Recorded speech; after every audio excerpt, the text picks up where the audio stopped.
성경 말씀은 에베소서 4장 14절 15절 말씀 보겠습니다.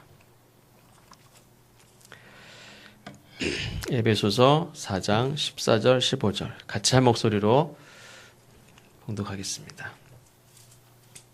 에베소서 4장 14절 15절입니다.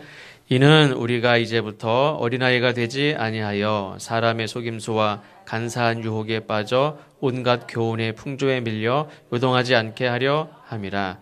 오직 사랑 안에서 참된 것을 하여 범사에 그에게까지 자랄지라. 그는 머리니 곧 그리스도라. 아멘. 누군가에게 어떤 수준을 요구한다면 그것은 그 사람의 신분 혹은 그 나이에 근거하는 거지 모든 사람에게 높은 수준을 다 요구하지 않습니다. 어른은 어른이니까 어른의 수준을 요구하는 거고 아이들은 아이들이니까 그 아이들에 맞는 수준을 요구하는 거지 유치원 애들한테 고등학생 수준을 요구하지 않죠. 어른에게 요구하는 거는 어른이니까 그거는 모두가 요구하는 사람도 어른이니까 저 정도는 해야지라고 생각을 하니까 그만한 수준을 요구하는 거죠. 스포츠 게임을 할 때도 국가대표라는 만약에 그런 공식적인 신분을 가진 사람이라면 그만한 실력을 요구합니다. 국가대표인데 실력이 엉망이다. 그거는 그 사람을 국가대표로 뽑은 사람에 대해서 비판을 하겠죠. 제가 뭐 국가대표만큼 실력이 없다고 해서 누가 뭐라고 할 사람 한 명도 없을 거예요. 그렇죠? 제가 뭐 축구를 못하든 배드민턴을 못하든 달리기를 못하든 누가 뭐라고 하는 사람 없죠. 왜? 저는 대표도 아니고 우리 교회 대표로 나가는 것도 아니고 국가대표도 아니고 뭐라고 할 사람 없어요. 근데 국가대표다 그러면 실력을 요구한단 말이에요. 그 신분에 맞는 수준을 요구하는 게 당연합니다. 경찰이다. 그러면 경찰은 다른 어떤 사람들보다 차원이 다른 어떤 정의로움, 공평함, 어떤 사랑, 시민들에 대한 사랑 다 도망가도 경찰은 도망가면 안 되죠. 아니 누가 매 맞고 있는데 누가 강도가 있는데 다 도망갈 수 있지만 경찰은 도망가면 안 되죠. 경찰은 경찰이라는 그 신분에 맞는 사람들이 요구하는 게 있어요. 책임이 있죠. 그래서 자기 신분에 맞는 수준을 갖는 게 중요합니다. 누군가 수준을 요구할 때는 내가 그만한 수준이구나 라고 생각을 하면 되는 거예요. 기분 나쁘게 생각할 것도 없어요. 물론 이제 얼토당토안하게 그렇게 하는 사람도 있지만 대부분은 내가 그만한 수준이니까 나한테 그걸 요구하는 거지 어린아이한테 어른의 수준을 요구하지 않듯이 각자의 사람에게는 그만한 수준이 신분에 맞는 수준이 필요합니다. 그래서 수준은 그 신분에 비례하는데 그럼 우리의 신분은 어떻게 되느냐? 각자 사회에서 직장에서 자기 신분이 있겠지만 우리가 영적으로는 성경에 이렇게 기록되어 있습니다. 너희는 거룩한 하나님의 백성이요. 내 신분에 대해서 하나님이 말씀하셨어요. 너희는 거룩한 하나님의 백성이요. 내가 거룩하니 너희도 거룩하라. 이렇게도 말씀하셨어요. 그리고 그리스도의 신부라. 유부남하고 총각하고 같습니까? 다르죠. 가정이 있는 사람과 가정이 없는 사람하고는 달라요. 그걸 요구하는 게 달라요. 누군가의 신부와 누군가의 신부가 아닌 사람과 요구하는 게 다 달라요. 하나님의 거룩한 백성이다. 하나님도 하나님이 그렇게 신분을 그렇게 지위를 주셨고 그에 합당한 거룩한 삶을 요구를 하셨습니다. 내가 거룩한 것과 같이 너희도 거룩하라. 하나님이 나에게 거룩하라라고 말씀하신 그렇게 거룩함의 수준을 요구하신 것이 너무 무리하냐? 하나님 그거는 너무 무리합니다. 그렇게 생각할 수도 있지만 사도 바울도 이렇게 얘기했습니다. 오늘 말씀에 보면 우리가 이제부터 어린아이가 되지 아니하여 신앙생활을 처음 시작한 사람은 어린아이 같은 사람도 있죠. 그러나 지금 사도 바울이 이 에베소 교인들하고 에베소 교인들에게 말할 때는 여기 있는 사람들은 신앙이 지금 이제 교회에 처음 들어온 사람들이 다 아니란 말이에요. 우리는 어린아이가 되면 안 된다는 말이에요. 그래서 범사에 그에게 자랄지라 이렇게 말씀하는데 지금 말씀드린 대로 범사의 그리스도에게까지 수준에까지 자라야 된다는 이 사도 바울의 말씀이 당연한가요? 아니면 너무 무리한 요구인가요? 범사의 예수 그리스도의 수준에 이르러야 된다.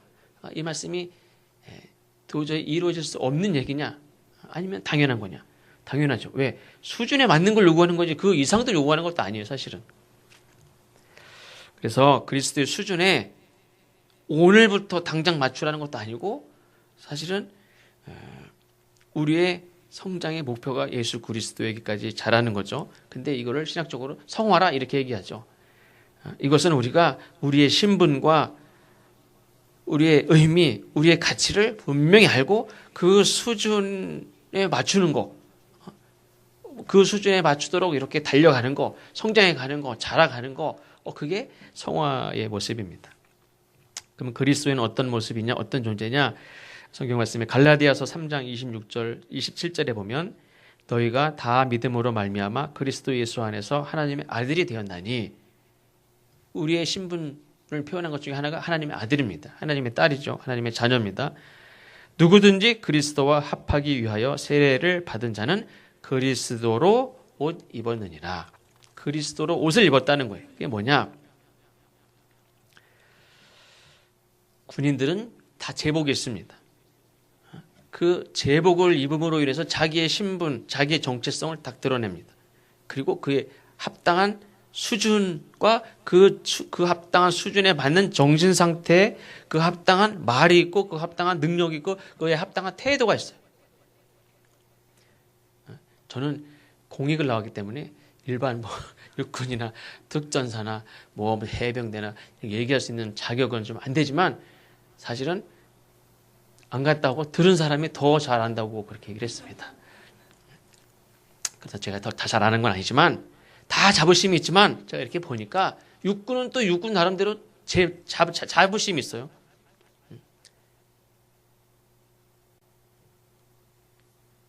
단기병, 방위도요. 특수방위가 있어요. 특수방위. 저도 우체국에서 공익 근무를 했는데 우체국에서도 저는 특별 기밀 문서만 다뤘어요. 그게 뭔지 아시죠? 등기만 이렇게 다뤘어요. 육군은 육군의 자부심이 있어요. 그 중에 특전사나 아니면 이렇게 전방, GOP에서 근무하는 했던 사람들은 자부심이 있어요. 공군은 또 공군의 자부심이 있죠. 그 제복이 또 얼마나 멋있어요. 해군 쫙 입고 요리사 같은 모자 딱 쓰고 딱 있으면은 그게 그 군함의 그 가장자리에 쫙 서가지고 사열하면 멋있죠. 해군의 나름대로 그 자기의 그 멋진 그런 모습에 대해서 자부심을 다 가지고 있습니다. 해병대는 물론 말할 것도 없죠. 대부분의 군인들이 제대를 하고 조금 있으면 다 제자리로 돌아오죠. 낮과 밤이 바뀌어서 매일 밤에 놀던 그 아이들도 군대 가면 다 바뀌어가지고 제대하고 나오면 어머님 충성하고 근데 그게 몇 개월 안 갔죠. 그리고 똑같이 밤낮이 또 바뀌어서 밤에 PC방 다니고 낮에는 자고 이런 아이들도 있는데 그래도 해병대는 또 그게 또 있어요. 그렇죠? 자기가 제대하고 끝까지는 모르지만 오래 가는 그런 분들이 해병대 분들이 있어요. 우리 지방에 계신 목사님 중에서 은퇴하셨는데 저 동수교회 원로 목사님이 해병대에 나오셨어요. 그리고 그 교회 해병대원들이 많아요. 그래서 제가 이 해병대는 기수가 중요하니까 너 몇 개야? 그러면 충성. 그냥 그다음부터 끝이더라고. 너 교회 나와. 그러면 신앙적으로 교회 나와 이게 아니에요. 그냥 교회 나오라 그러면 그냥 거기서 너 할 수가 없어. 목사님이라 오케이 하는 게 아니라 해병대 선배라 나오라면 나오는 거예요. 그래가지고 얘기하다가 해병대냐고 그러면 너 나와 내일부터. 무조건 나와서 앉아있어. 해병대 모임이 따로 있어요. 그 교회. 그래서 그 교회는 막 무슨 행사하면 해병대들이 다 나와서 막 하고 그래요. 해병대나 갈 걸 그런 생각도 들기도 하더라고요. 근데 해병대들이 이렇게 제대하고도 할아버지가 돼서도 그 자세나 말투나 이게 이렇게 없어지지 않는 그런 군인들 중에 한 사람인데 해병대는 잘 모르지만 다른 부대원들은 거의 그게 빠져요. 예비군 갔다 오고 민방위 갔다 오면 다 알죠. 경우경제는 지금 민방위 끝났나요? 민방위 중이죠? 네. 민방위 요즘에 가보면 알죠. 예비군도 그런데 민방위는 말할 것도 없죠. 예비군도 자기가 만약에 저는 병장제대가 아니기 때문에 제 옷을 입고 예비군 복을 입고 가도 평균 짝대기 4개짜리가 참 부럽더라고. 존경스럽고. 근데 하사관이나 이렇게 제대한 사람들은 다 중국 사람만 돼도 예비군 가도 높아 보이고 막 그래요. 괜히. 근데 사실은 공익 갔다 온 사람이나 하사관 제대한 사람이나 예비군 가면 어때요? 어떻게 알아요? 다 똑같아요. 신발끈 풀고 다니는 거나 위에 옷 밖에 내버리고 다니는 거나 모자 삐뚤어 쓰는 거나 이만큼 풀고 다니는 거나 여기 짝다리 짚고 있는 거나 다 똑같아요. 한 사람도 자기 옷을 딱 입었다고 나는 그래도 중사로 제대했는데 다 있는 사람 한 명도 없어요. 진짜 한 명도 없어요. 다 똑같아요. 그 능력 있고 당당하고 자신감 넘치던 그 군인들도 예비군이 되고 민방위 되면 말할 것도 없죠. 다 똑같아요. 태도도 정신 상태도 말도 자세도 다 삐뚤어졌어요. 다 삐딱해요. 다 흐느적거려요. 저는 그런 생각을 했어요. 저 예비군들이나 저 민방위 아저씨들의 모습이 딱 신앙생활 오래 한 사람들이랑 똑같다. 목사도 더 이상 성직자라고 불려지기에 성직자구나라고 말할 만한 사람들이 별로 없어요. 이 성직자 의식을 가지고 저도 그런 생각을 요즘에 그런 생각이 딱 들면서 내가 그냥 목사라는 그런 의식은 있는데 성직자라는 의식이 없이 사는 지가 한참 됐다는 생각이 들었어요. 깜짝 놀랐어요. 목회 그냥 양대를 이렇게 잘 이렇게 끌어가고 하는 거 중요하죠. 목양 참 중요한데 성직자라는 의식이 없어졌다는 생각이 들었어요.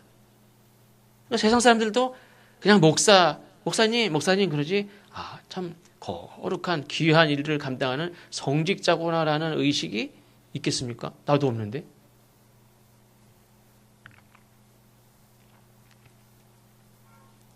교인들도 우리는 성도라고 그러죠. 근데 거룩한 길을 가는 그 성도라고 불려지기에 참 하나님께 죄송한 그런 삶을 살고 있지 않나. 믿음으로 하나님이 의롭게 하셨다고 했고 의롭다고 받았다고 하는데 나는 그럼 의로운 삶을 사느냐. 의롭게 된 사람의 그런 수준으로 그렇게 사느냐. 최소한 그 의로움을 유지하려고 애쓰느냐. 더 나아가서 예수님의 그 수준에 이르려고 노력하느냐. 그렇지 않죠. 하나님의 자녀에게는 하나님이 주시는 복이 있다고 하는데 그 얘기는 어디서 들었는지 교회 와가지고는 그냥 그 복을 받을 생각은 간절한데 거룩한 백성으로서의 수준에 맞는 삶을 살려고 하는 그런 의식은 너무나 부족하다. 그런 말이에요. 우리가 신앙생활이 그렇단 말이에요. 자기 수준에 맞는 군인들은 지난 월요일날에 여기서 전도를 하는데 이렇게 우리 목사님들하고 같이 전도를 하는데 키도 185쯤 되고 몸도 좋고 얼굴 잘생기고 얼굴 인상 너무 좋아요. 군복을 입고 탁 메고 탁 지나가는데 너무 멋지더라고. 자세가 일단 딱 그 기품이 자세가 너무 멋있어.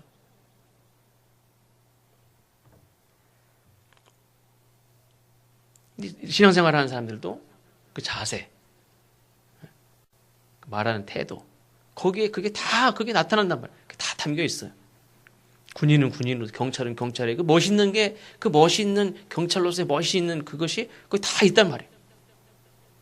군인은 군인으로서 힘세다고 총만 잘 쏜다고 멋있는 게 아니죠.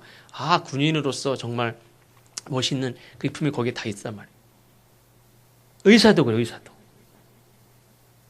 목사도 마찬가지고 그리스도인 성도도 우리의 말, 정신상태, 사람을 대할 때 딱 걸어가기만 해도 참 멋있다. 군인 진짜 옷이 입어서도 물론 그럴 수 있지만 우리 성도들도 그래야 되는 줄로 믿습니다.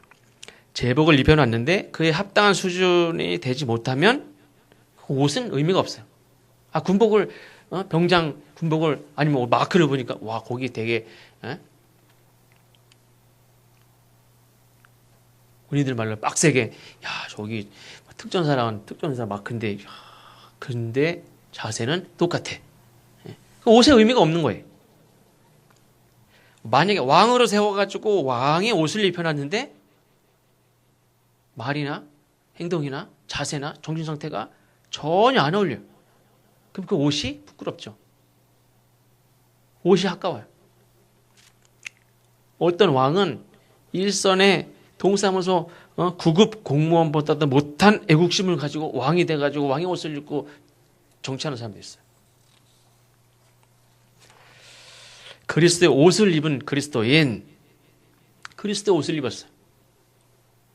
우리가 만들어 입은 게 아니라 모든 성도들은 그리스도로 옷을 입었다는 거예요. 이 제복에 예수 그리스도라는 이 제복에 맞는 말, 맞는 태도, 맞는 정신 상태, 맞는 마음을 가지고 살아야 된단 말이에요. 그러면 그 예수 그리스도로 입은 옷이 아깝지 않고 부끄럽지 않고 야, 잘 어울린다. 야, 멋있다. 목사가 이렇게 가운을 입었는데 그 사람의 삶이 엉망이면 내가 그걸 알면 그 가운이 어울립니까? 확 가서 베끼고 싶지.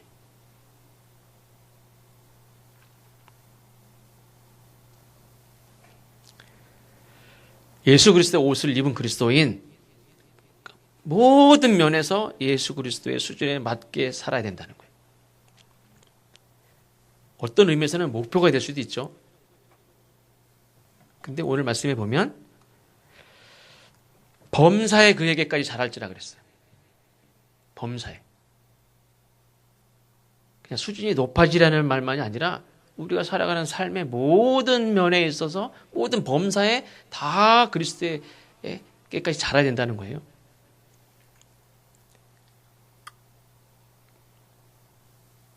그러기 위해서는 예수 그리스도의 수준에 맞게 결정하고 마음을 먹고 말하고 모든 삶이 그렇게 살아야 된다는 거예요. 그렇게 살기 위해서는 일단 예수님의 말씀을 온전히 따라가는 삶을 살아야 되죠. 그래서 어느 순간에 내 수준이 높아지는 그것도 물론 필요하지만 날마다 순간마다 자기 모습이 모든 삶의 결정이 행동이 생각이 판단이 다 예수 그리스도 수준에 맞게 그렇게 살아야 된다는 거예요. 국어만 잘하는 게 아니에요. 모든 과목을 다 수준에 맞게 그렇게 살아가야 된다는 거예요. 그렇게 되기 위해서는 자세한 매뉴얼을 가지고 그때그때마다 해야 되느냐? 사실 바리새인들은 그렇게 했어요. 그러나 예수님께서는 두 가지 원리를 알려주셨어요. 두 가지 원리를.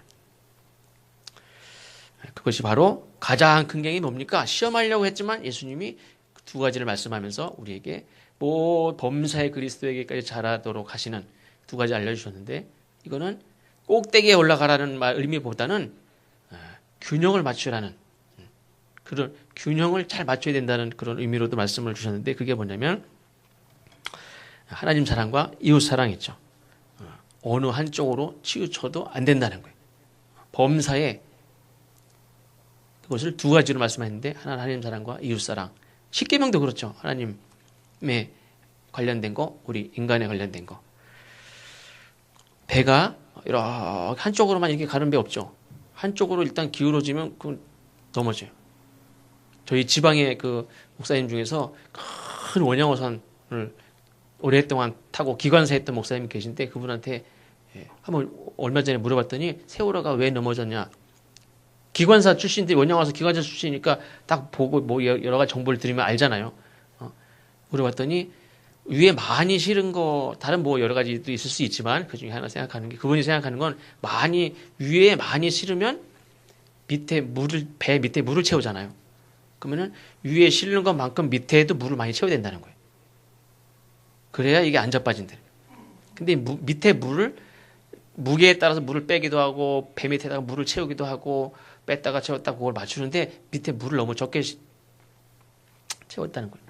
그것도 하나의 이유가 된다는데 그래서 이게 배가 보통 우리가 무슨 풍랑이 있으면 위에 무거운 걸 버리잖아요. 그래야 아무리 바로 흔들리긴 하지만 너무 뒤집어지는 경우는 별로 없으니까. 배가 이렇게 한쪽으로 기울어지지 않아야 되듯이 비행기도 이렇게 균형이 맞아야 되듯이 그리스도인들에게도 어느 한쪽으로 기울어질 수 없는 반드시 균형이 맞아야 되는 두 가지. 그게 하나님 사랑과 이웃 사랑이라는 거예요. 근데 우리는 조금이라도 하나님 사랑이 좀 기울어야 이게 더 하나님 신앙이 더 좋은 거 아닌가 생각하지 않지만 반드시 균형이 맞아야 된다는 거예요. 물론 이제 방향을 이렇게 틀기 위해서는 한쪽으로 기울어지는 경우가 있지만, 자전거도 넘어지려고 하는 쪽으로 방향을 틀죠. 그래서 바로 서잖아요. 그런 때는 있어요. 어쨌든 이렇게 한쪽으로 치우쳐서 할 때도 있어요. 그건 어떤 특별한 상황, 목적을 위해서는 방향을 틀 때도 있어요. 그래서 바로 잡고 계속 빙글빙글 돌려고 기울어지진 않잖아요. 하나님 사랑으로 기울어도 넘어진단 말이에요. 잘못하면. 사람을, 이웃을 사랑하는 쪽으로 기울어도 추락할 수밖에 없습니다. 예수님께서 이 하나님 사랑과 이웃 사랑을 말씀하실 때는 그냥 예수님 혼자 말씀하신 게 아니라 다 구약에서, 성경에서 근거로 말씀하셨어요. 하나님 사랑, 마태복음 23장 37절 이하에서 예수께서 이르시되 내 마음을 다하고 목숨을 다하고 뜻을 다하여 주 너의 하나님을 사랑하라 하셨으니 이것이 크고 첫째 되는 계명이요. 이렇게 말씀하셨는데, 이 말씀은 신명기 6장 5절 말씀입니다. 너는 마음을 다하고 뜻을 다하고 힘을 다하여 내 하나님 여호와를 사랑하라. 바리새인들 다 아는 얘기예요. 그와 같으니 둘째도 그와 같다 그랬어요. 하나님 사랑과 같다고 분명히 얘기했어요. 내 이웃을 내 자신과 같이 사랑하라. 내 자신과 같이 내 이웃을 사랑하라. 이 말씀이 예수님이 새로 주신 말씀이 아니에요. 레위기 19장 18절 하반부에 보면 내 이웃 사랑하기를 내 자신과 같이 사랑하라. 나는 여호와니라. 하나님을 사랑하는 자는 동일하게 똑같이 사람을 사랑하는 삶이 있어야 되고, 사람을 사랑하는 사람은 동일하게 그만큼 하나님을 사랑하는 삶이 있어야 된다. 근데 어떤 사람들은 자기가 헌신하는 거 혹은 하나님 앞에 기도하는 내용을 들어봐도 자기중심적인 게 굉장히 많아요. 우리가 만약에 10가지를 기도하면 10가지에 거의 9가지는 자기에 관련된 기도가 많을 거예요. 예배 시간에, 공예배 시간에 드리는 대표 기도 말고 자기가 개인적으로 기도할 때, 물론 이제 어머니들 같은 경우는 더 자녀들, 솔직히 말하면 10가지 중에서 9가지는 다 자녀들, 뭐 누구 남편, 누구 다 조카 뭐 다 그렇게 기도할 거예요. 그 생각나는 대로만 다 하나님 앞에 얘기해도 20분 걸리는, 30분 걸리기도 하고, 짧게 해도 30분 걸리는 분도 있고. 우리 기도가 내 기도만이 아니라 가족을 위한 기도, 이웃을 위한 기도, 성도들을 위한 기도, 교회를 위한 기도, 이 나라를 위한 기도, 내가 특별히 어떤 불쌍히 여기는 어떤 전도 대상자를 위해서 하는 기도, 뭐 이렇게 우리의 기도가 자기만을 위한 기도가 아니라 나 외에 다른 사람을 위한 기도가 하나님을 위한 어떤 고백 못지않게 이웃을 위한 하나님의 기도, 하나님을 위한 그런 간구도 있어야 될 줄로 믿습니다. 근데 자기중심 기도만 하고 하나님 앞에 나와 관련된 것만 달라고 하고, 이거는 아주 수준이 미달되는 거예요. 그래서 예수님이 가르쳐 주신 기도에도 사실 이 다윗은 그 시편에 많은 기도해 보면 나는 이런 것도 많아요. 근데 그렇게만 하느냐? 그렇지 않아요. 나도 분명히 있어야 돼요. 어떤 사람은 나는 없고 그냥 100% 남만 이렇게 기도하는데 그렇잖아요. 내가 하나님 앞에 바로 서는 게, 내가 하나님 앞에 믿음 생활을 잘하는 게 남을 위한 일이고 남에게 귀한 도전이 되는 일이고, 그래요. 내가 못하면서 남을 위해서 사는 건 이거 있을 수도 없어요. 그래서 다윗은 나의 하나님, 나의 하나님, 하나님 나의 하나님이래. 근데 그것만 있는 게 아니라 다윗은 그 기도를 보면 우리 하나님, 우리 백성들의 하나님, 이스라엘의 하나님, 이런 고백들도 많은데, 예수님도 우리에게 가르쳐 주신 기도에 보면 하늘에 계신 우리 아버지라고 그랬어요.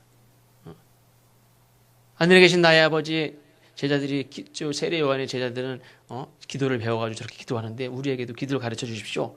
그 기도를 가르쳐 주실 때 나의 하나님 그렇게 기도하라고 안 가르쳐 주시고 우리 하나님 이렇게 기도하라고 가르쳐 주셨어요.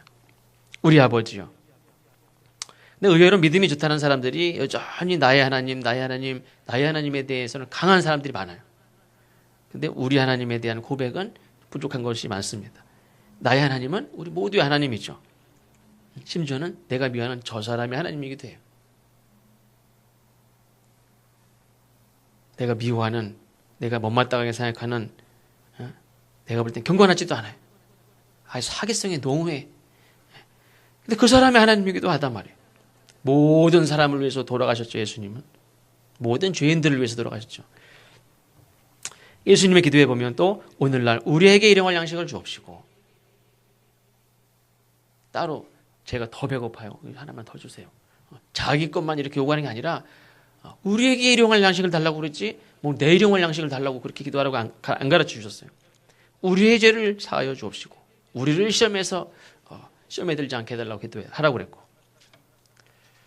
사도 바울도 하나님을 옛날에는 자기 하나님으로만 믿었어요. 그렇죠? 다메섹 도상에서 예수님 만나기 전에는 하나님은 그냥 나의 하나님으로만 믿었어요. 근데 예수님 만나고 난 이후에는 로마서 1장에 보면 헬라인이나 뭐 어떤 사람이나 인종과 남녀와 빈부와 다 떠나서 모든 사람들이 다 내가 빚진 사람이다 이렇게 얘기했어. 왜? 자기 말고는 다 인정하지 않았었어요. 다 비판했어요. 다 욕했어요. 나중에 보니까 다 내가 빚진 사람이라고 그랬어요. 사람들은 교회 밖이나 혹은 이제 거의 자기와 코드가 맞지 않는 사람 상대 안 하죠. 자기 코드 맞는 사람하고 친구가 되고 코드가 맞는 사람하고 같이 어울려 다녀요. 나머지는 잘 인정하지 않아요. 심지어는 목사님들도, 많은 경우 성도님들도 저 사람은 나하고 영적인 코드가 잘 안 맞아. 거기까지만 가도 그냥 괜찮아요. 근데 저 사람을 굉장히 멸시, 양반이 천민 무시하듯이 그렇게 얘기하는 사람도 있어요. 영적으로 이렇게 우월감을 가지고 저 사람을 굉장히 하대하는 사람도 있어요. 그냥 코드가 안 맞으면 안 맞는 것까지는 이해가 가는데 그 다음이 문제. 예수님이 보실 때 예수님 나하고 영적인 코드가 맞을까요? 예수님이 우리 김숙환 선생님 볼 때 김숙환 선생님은 나하고 영적인 코드가 맞아. 예수님이 그렇게 말씀하실까요? 모두가 다 죄인인데 무슨 예수님하고 코드가 뭘 맞겠어요? 하나도 안 맞아. 하나도 아는 것도 없고 하나도 배우는 게 없고 하나도 같이 할 만한 게 없어 사실은. 그런데 예수님은 우리를 영적인 코드가 맞는 사람만 부른 게 아니에요. 그렇죠? 예수님도 마태복음 5장에 보면 자기를 사랑하는 자만 사랑하면 그게 무슨 소용이 있냐 그랬어요. 목회자도 설교만 하는 그냥 내 할 일만 하면 된다. 어떤 때는 저도 그런 생각이 들 때도 있어요. 그런데 그게 아니죠. 현장에서 이렇게 내 할 말만 하고 가는 게 아니라 내가 사는 삶을 현장 가운데서 그 삶을 사는 게 목회자가 할 일이에요. 특별히 맡겨진 양들을 위해서 내가 내 모습을 그렇게 예수님의 삶을 사는 거, 그게 삶의 목표지 이게 할 말 하는 게 목표가 아니란 말이에요.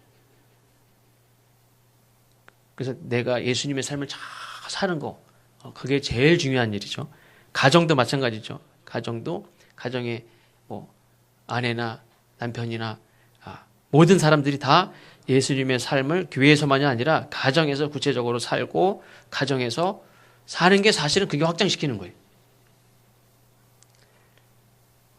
사업하는 사람들도 어떤 사람은 많은 돈을 사업을 잘해서 많은 돈을 이렇게 하나님 앞에 바쳐가지고 그걸 기업가들이 그걸 기업의 목표로 삼는 사람도 있었는데 그거 아니에요.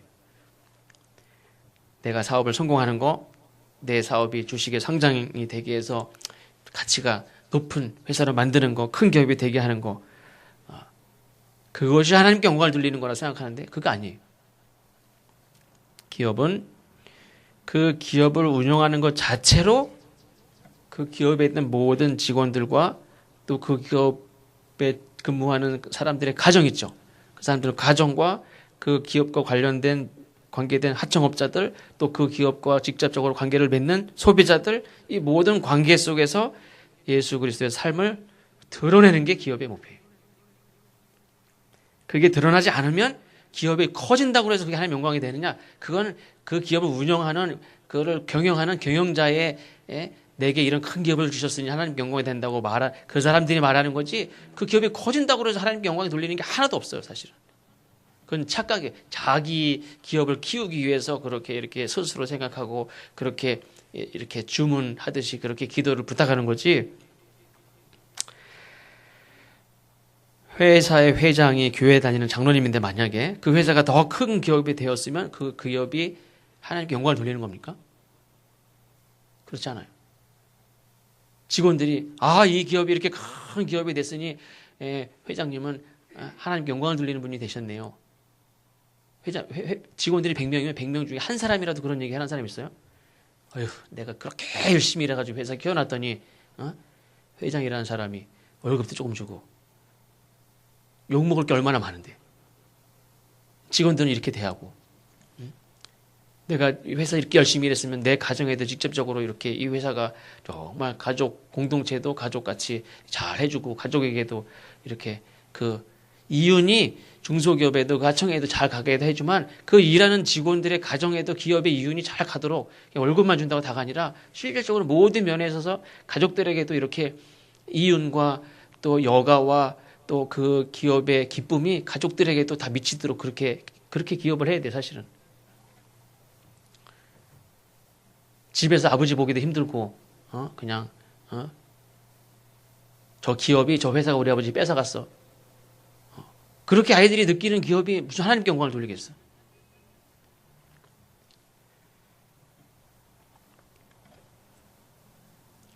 그건 자기 욕심이지 세상 사람들은 절대 그렇게 생각하지 않습니다. 더 그 직원들은 더 그렇게 생각하지 않아요. 하나님도 그렇게 생각해. 본인 회사를 경영하는 사람만 그렇게 생각하는 거죠.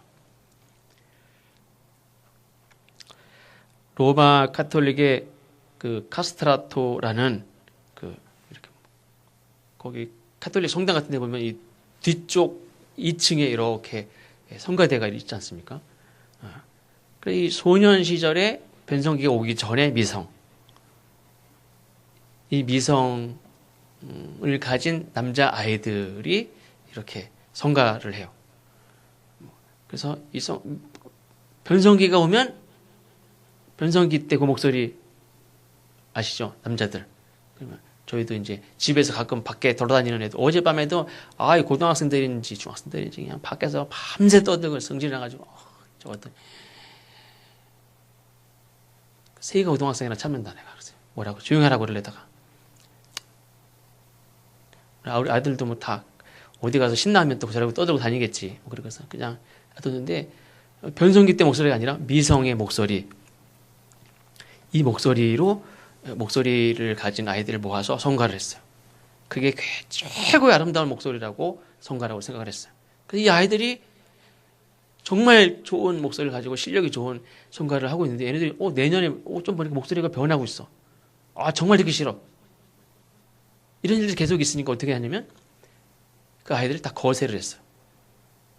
변성기가 오지 않도록. 거세당한 그래서 교회에서 성가를 하는 아이들 가수 그걸 카스트라토라고 해요. 이 목소리가 천사의 소리와 같다 이렇게 사람들이 표현한 거지만 그렇게 좋아했어요. 1562년 로안 교황청에서 소년 합창단원들을 그때부터 거세를 하기 시작했어요. 이거를 유지하기 위해서.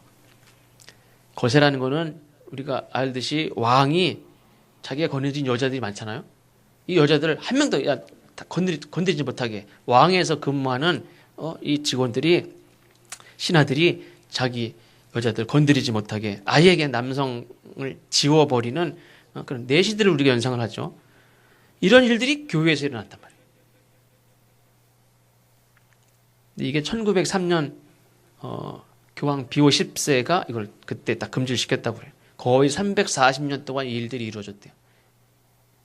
이때 거세당한 아이들이 얼마나 많겠어요. 그러면 거세를 당한 이 카스트라토 성가대 아이들이 부르는 찬양, 이거 하나님 기뻐 받으셨을까? 가장 아름다운 목소리로 하나님께 찬양하기 위한 고통을 감내한 인간의 헌신이다 이렇게 받아들였을까? 그래서 하나님이 기뻐하셨을까?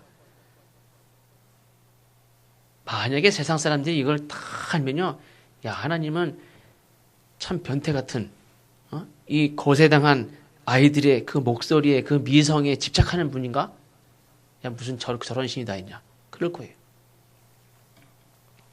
멀쩡히 남의 자식을 거세해서 이건 귀한 직업이다. 넌 평생 그렇게 살아도 될 만한 직업이야. 질 만한 일이야. 그렇게 해가지고 그렇게 했겠죠. 그 노래를 시킨 그 인간들이 도대체 누구냐 그런 말이에요. 그 사람들은 정말 하나님을 사랑하며 하나님을 사랑하는 마음으로 그렇게 쇠뇌당해서 한 사람도 있겠죠. 정말 하나님을 사랑해서 아이들을 거세해서 그렇게 한 게 맞느냐 그런 말이에요. 아니면 정말 하나님을 사랑해서 그렇게 했느냐, 아니면 자기들의 그런 귀를 즐겁게 하기 위한 게 아니냐. 이런 사람들은 어떤 사람들이냐? 자기들의 목적을 위해서라면 하나님을 위한 일이라고 선포를 하면서 그 어떤 인간인들에게도 거세 아닌 다른 거라도 야, 너 해야 돼. 너 이렇게 해야 돼. 그 인간의 희생을 강요하고 고통을 막 감수시키면서 그러면서 이게 하나님의 일인 것 같이 폭력도 서슴지 않는 사람들이 사실 역사적으로 굉장히 많았어요. 하나님께 아름다운 노래를 바쳐야 된다는 명목으로 수많은 아이들의 그런 소년들을 거세하는 이런 사람들이 하나님의 이름으로 다른 건 또 뭐 많은 나쁜 짓을 얼마나 많이 했겠어요. 그러니까 우리가 하나님을 사랑하고 하나님을 위해서 한다고 하면서 사람에게는 못된 짓 하는 이게 정신분열이 아니고 할 수 없는 일인데 그 일들을 그게 맞다고 생각하고 하는 사람들이 많단 말이에요. 이걸 정신 차리고 이거를 따로따로 생각하면 뭐 모르겠어요. 분열이 된 상태로 하면 온전한 정신 가지고 할 수 없는 일이란 말이에요.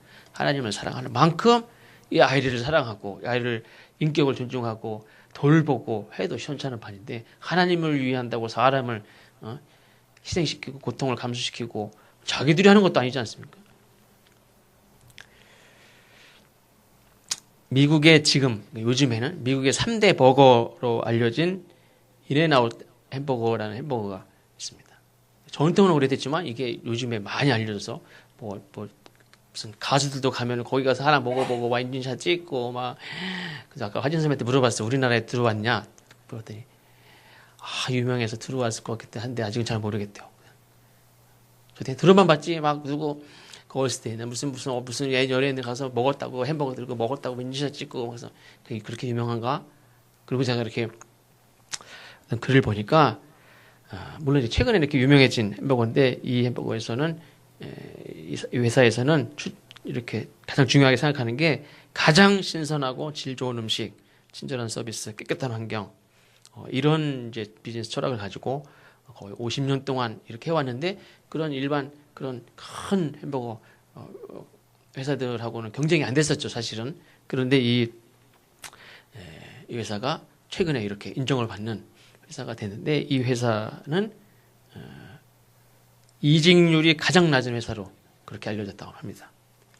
기업 이윤을 오른손이 하는 것을 왼손이 모르도록 기독교 정신을 가지고 이렇게 굉장히 조용하게 이렇게 자선 사업을 많이 하는 그런 기업으로 알려져 있다고 합니다. 사실은 우리나라 요즘에 얼마 전에도 뉴스에 봤는데 대기업이지만 이직률이 굉장히 높아졌다고 그랬죠. 작년 올해 이직률이 굉장히 높아졌대요. 그리고 저희 둘이 얘기하다가 옛날보다 물론 이제 잘 참지 못하고 그냥 간다 나가고 이런 것도 있을 수 있지만 회사도 사실은 힘든 어떤 과한 일들을 요구하고 그렇게 하는 경우도 많지 않습니까? 만족도도 떨어지고 회사가. 그런데 이 인앤아웃 햄버거는 이직률이 가장 낮은 그런 회사로 굉장히 인기가 많은 회사라고 합니다. 물론 햄버거도 맛있어서 먹지만 그 회사 자체가 그렇다고 합니다. 근데 우리가 알듯이 보통 식당들 이렇게 가보면 교회 다니는 식당이에요. 그럼 이렇게 교회에서 와서 이렇게 성경 구절도 이렇게 걸어놓고 어느 교회 써 있는데 제일 많은 것 중에 하나가 뭐냐면 내 시작은 미약하였으나 내 나중은 창대하리라. 이것도 하나님이 하신 말씀이 아니라 친구가 한 얘기예요. 요백에 위로한답시고 한 말이에요. 그게 그 말 자체는 좋죠. 그 말 자체가 뭐 전혀 거부감이 없죠. 또 하나님이 물론 그렇습니다. 물론 시작은 미약하지만 우리를 창대하게 하시는 분도 맞아요. 하나님 우리를 그렇게 축복하시는 분인데 그 말이 아니라 그런 걸 좋아한다는 거 우리가. 그런 것만 주의 은혜로 종의 집이 복을 받게 하옵소서. 너의 행사를 여호와께 맡기라. 그러면 막 복을 주리라. 내가 반드시 너를 복주고 복주고 복주고 이런 거 막 붙여놓고 사랑하는 자여 네가 범사에 잘 되기를 원하노라. 이런 걸 막 붙여놓고 그럼 나는 잘 되기를 원해요. 근데 그 회사가 잘 돼서 식당이 잘 돼서 어떻게 하겠다는 거냐. 인앤아웃 햄버거 같은 경우는 이 기업을 하는 목적이 세상에 많은 사람들에게 최고의 음식을 서비스하려고 하는 그런 철학이 있고 그 기업의 이윤을 가지고 어떻게 하면 이렇게 나누고 어떻게 하면 이 좋은 기업에 사람들이 들어와서 만족을 느끼고 보람을 느끼고 내가 회사에서 열심히 일하는데 보람을 느끼고 다른 회사 가기 싫어. 이 회사 너무 좋아. 이 회사가 하는 일도 좋고 이 회사의 철학도 좋고 이 회사가 하고 지금 이렇게 운영하는 방식도 너무 좋고 내가 의미가 있어요. 내 인생에서. 여기서 평생 일을 해도 내가 아깝지 않아. 그런 회사가 되는 거 얼마나 좋아요. 그냥 내 식당이 잘 되는 게 목적이 아니라 성경 구절을 이렇게 걸어놓지만 성경 말씀이라는 것은 우리가 알듯이 이 말씀으로 천지가 창조가 됐어요. 하나님의 말씀으로 천지를 창조하셨어요. 말씀이 복음이 전파가 됐어요. 그 말씀으로 하나님은 이 세상을 구원하려고 하시는 하나님이 가지고 계신 게 말씀이란 말이에요. 그 말씀을 귀하게 그냥 장식처럼 붙여놨다가 이게 마음에 안 든다. 뭐 띄고 그런 부적이 아니란 말이죠. 어떻게 식당을 운영해야 되느냐? 그 말씀이 가르치는 대로 장사를 하는 거. 그게 더 중요해요. 너희는 세상의 빛이라. 그랬으면 이 식당이 세상의 빛이 되게 하는 거예요.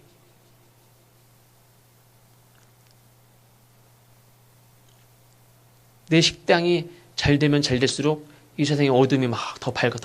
어둠을 몰아내는 더 밝아지는 그런 회사.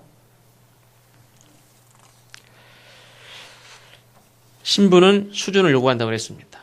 그리고 수준이 이렇게 뒤따르면 그 신부는 증명이 돼요. 확증이 돼요. 아, 역시 경찰이야.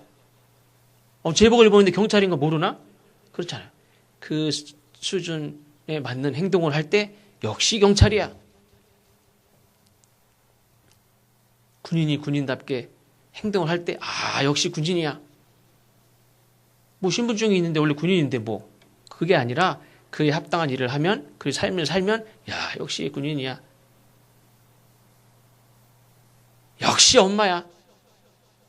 내가 널 낳았는데 엄마지 무슨 뭐 엄마가 아니야? 그게 아니죠. 나중에 지나고만 하면 역시 우리 엄마가 진짜 엄마야. 가짜 엄마라는 소리가 아니라 진짜 우리 엄마가 진짜 엄마다. 우리 아버지가 진짜 아버지야. 너희는 세상의 소금이다. 빛이라. 소금은 어디 소금이 최고일까요? 몰라요. 신한 소금. 저는 신한 소금 아는 사람도 없지만 그냥 예를 들면 어떤 사람은 신한 소금이 최고래요. 신한 소금이. 듣기만 했는데 먹어보니까 써보니까 진짜야. 원래 진짜인데 뭐. 근데 먹어보니까 진짜 맛있어. 역시 신한 소금이야. 역할을 그렇게 하니까 그래요. 안타깝게도 기독교인들은 세상의 빛이다. 꼭 필요한 존재예요. 그 사람이 없으면 어두워져. 사람의 진짜 가치는 없을 때 가치가 드러나요. 부재 중에 그 사람이 가치가 더 드러나는 거예요. 빛은 없으면 당장 드러나죠. 그 가치가. 그리스도인이 이 세상에 다 없어져 보세요. 그러면 아마 안티기독교인들이 다 나서가지고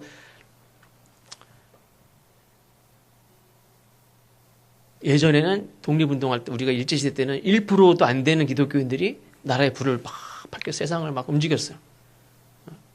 역사적으로 지나고 지나고 난 일이지만 그때 1%도 안 되는 기독교인들이 없었어 봐요. 우리나라가 독립이나 됐을까? 지금은 기독교인들이 한 반만 줄어보세요. 물론 우리가 세상 사람들이 얘기하듯이 우리가 뭐 헌금해가 다 우리만 잘 먹고 잘 쓰고 막 그러니까 큰 교회들도 얼마나 많이 돕고 얼마나 많이 하는데요. 그게 다 잘 드러나지 않아서 그렇지. 그러나 우리가 더 하나님 앞에 이렇게 그 존재가 정말 귀하게 역시 그리스도인들이야. 역시 교회야. 전에 잘 몰랐는데 역시 교회 없으면 안 돼. 이렇게 말할 수 있는 우리 모두가 되어야 될 줄로 믿습니다. 우리는 하나님의 자녀로 이미 하나님께서 확증을 했습니다. 문제는 그에 걸맞는 수준이 안 되는데 문제가 있어요. 수준이 따르지 않을 때 부끄럽다고 그랬습니다. 우리가 예전에 오래전에 그 지하철에서 전도하고 또 이렇게 했던 맨발의 성자 최춘선 할아버지 아시죠? 이 김우현 감독이라는 분에 의해서 이렇게 다큐멘터리 같이 다 소개가 되는데 사람들은 어떻습니까? 교회 안 다녀도요. 그래, 저 사람이 그리스도인이다. 안 다니는 사람도 그렇게 얘기해요. 세상 사람들이 그리스도인을 모르는 게 아니에요. 교회를 모르는 게 아니고 하나님이 우리에게 어떤 삶을 살라고 요구하는 걸 모르는 게 아니에요.